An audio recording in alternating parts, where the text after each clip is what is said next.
Pakistan, reeling in economic crisis, appears to be making the same series of mistakes that have caused severe economic disaster in Sri Lanka. While Sri Lanka is on track to secure an IMF loan with Indian assistance, the situation in Pakistan becomes less hopeful by the day. Let's take a look at the current financial situations of these two South Asian countries and the series of grave errors that have left their economies near complete disaster, and why the age-old adage, "There is no such thing as a free lunch," has come true again.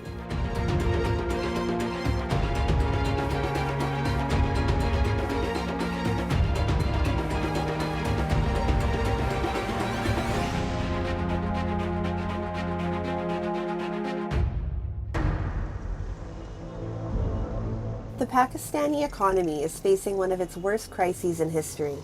The country's foreign exchange reserves have almost vanished, and the country is struggling to pay off extremely high levels of external debt. Pakistan is in desperate need of financial support and a bailout package from the International Monetary Fund to prevent its economy from completely collapsing. Although talks with the global financial institution are ongoing, Islamabad has not yet been able to persuade the IMF for a loan. It has, however, received a memorandum from the IMF outlining the terms and conditions for the completion of the loan program. To fulfill the IMF's conditions and requirements, Pakistan has approved new taxes, including a tax on electricity users to raise an additional 170 billion Pakistani rupees, 630 million USD in revenue. The burden on Pakistan's population has become heavier due to the higher tax rates. However, the government, which has no other option, has been compelled to claim that the reforms proposed by the IMF are favorable to Pakistan. हम कोशिश करेंगे इंशाल्लाह कि पाकिस्तान दूसरी दफ़ा अपनी तारीख में IMF का प्रोग्राम मुकम्मल करे और इंशाल्लाह उसी स्पिरिट के साथ और सॉवरेन कमिटमेंट को सामने रखते हुए हमने ये सारा प्रोसेस जो है वो मुकम्मल किया है. On one hand, Pakistan is at risk of default. On the other, the IMF is saying it wants more time for negotiations with Pakistan. Meanwhile, inflation in the country continues to rise, affecting the purchasing power of its citizens. Many ordinary Pakistanis are forced to borrow money to afford even the most basic of necessities to keep up with the surge in the cost of living. The record inflation is causing unrest throughout Pakistan. The apex trade body in Pakistan, the Federation of Pakistan Chambers of Commerce and Industry, has also expressed resentment over the government's plan to impose new taxes. As the country lurches from crisis to crisis, Pakistani residents struggle to make a living amid soaring fuel prices. Just prior to the talks with the IMF delegation in Islamabad, the Pakistani government raised fuel prices by 15%. The economic crisis as well as the country's spiraling currency have Pakistan's oil companies teetering on the verge of collapse. Petrol stations are also rationing fuel supplies as a result of widespread reports that there is not enough fuel to go around. मैंने अभी इनसे कहा कि मुझे टैंकी full करनी है, मैं हमेशा टैंकी फुल करवाता हूँ, तो ये कहते हैं 2 लीटर से पेट्रोल ज़्यादा नहीं आपको मिलेगा. मैंने कहा किसने मना किया है? कहते हैं हमें मना किया. Although economic collapse for Pakistan has been forecasted and as of now seems imminent, the completion of the loan program with the IMF is not near finalized. This is partially owing to Pakistan's history of failing to fulfill the IMF's requirements. One such requirement, for example, has been renegotiations of energy deals with China. Moreover, Pakistan never made any significant structural changes to help reduce government spending or increase revenue.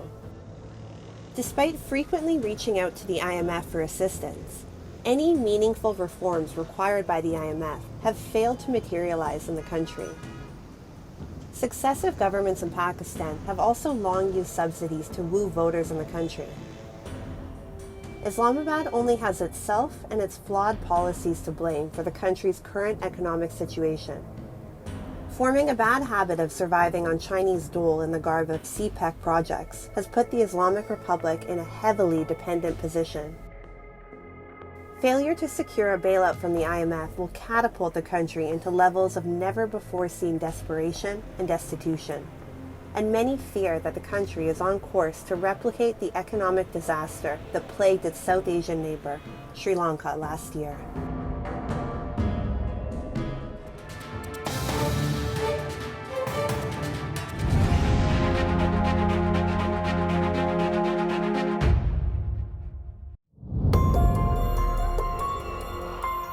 Coordinated by a union alliance, a large number of protesters took to Colombo streets to demonstrate against the tax increases in Sri Lanka.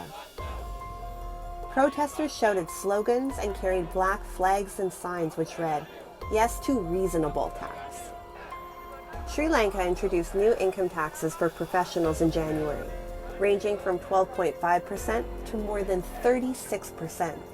The island nation needs to raise taxes to increase government revenue to 11.3% of GDP this year, from 8.3% in 2022, in order to receive funds from the International Monetary Fund.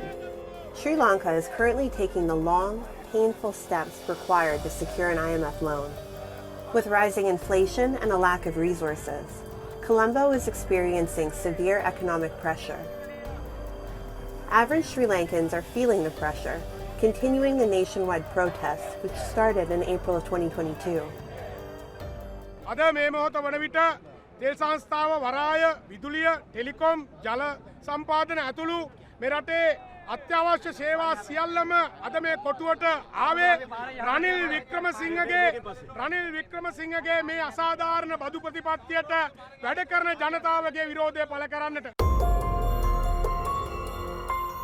Sri Lanka is in the final stages of negotiations with the IMF on the much-awaited $2.9 billion USD bailout package that could help the debt-trapped nation recover from the unprecedented economic crisis.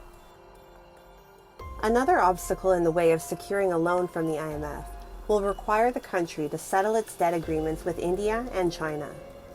India has told the IMF that it strongly supports Sri Lanka's debt structuring plans. India's External Affairs Minister, S. Jaishankar, recently visited Colombo to finalize a debt restructuring plan to help Sri Lanka in overcoming its worst economic crisis in history. Unlike India, China, however, is not taking a proactive approach to the debt crisis in Sri Lanka. Seeking preferential treatment in the debt restructuring process, Beijing is proving itself to be the biggest roadblock for Colombo in securing a final bailout package. Amidst the current crisis, the Sri Lankan government is trying to raise confidence among the masses. The government is anticipating that Sri Lanka's economy will begin to expand at the end of this year, and that by 2026, the country will be out of its current economic crisis. බින්දුවට වගේ වැටී තිබුණ විදේශ සංචිතය ඇමරිකානු dollar මිලියන 500ක් දක්වා ඉහළ නංවා ගැනීමට අපට දැන් පුළුවන් වෙලා තියෙනවා. සංචාරක ව්‍යාපාරයේ යලි පණ ගන්නවන්ට අපට පුළුවන් වුණා. පාරවල් පුරා සිටි දේශපාලනික උද්ඝෝෂණය කරමින් සිදු කෙරෙනු බාධා මාධ්‍ය වුණත් සංචාරකයන් ලංකාවට ආවා. ලෝකයේ හොඳම සංචාරක ගමනාන්ත 10ක් අතරට ලංකාව නම් කෙරුණා. මේ ජනවාරි මාසයේ ලංකාවට සංචාරකයන් පැමිණි සංඛ්‍යාව ලක්ෂයකට අධිකයි. එය වාර්තාගත ප්‍රමාණයක්. මේ ආකාරයෙන් සියලු ක්ෂේත්‍රයන්ම අපි ප්‍රගතියක් ලබමින් සිටිනවා. According to the most recent central bank data, Sri Lanka's official reserves reached 2.1 billion at the end of January, which is the highest level in about a year. This is a glimmer of hope for the country. Politics aside, Sri Lanka's stakeholders must collaborate in order to achieve stability and save the country from disaster.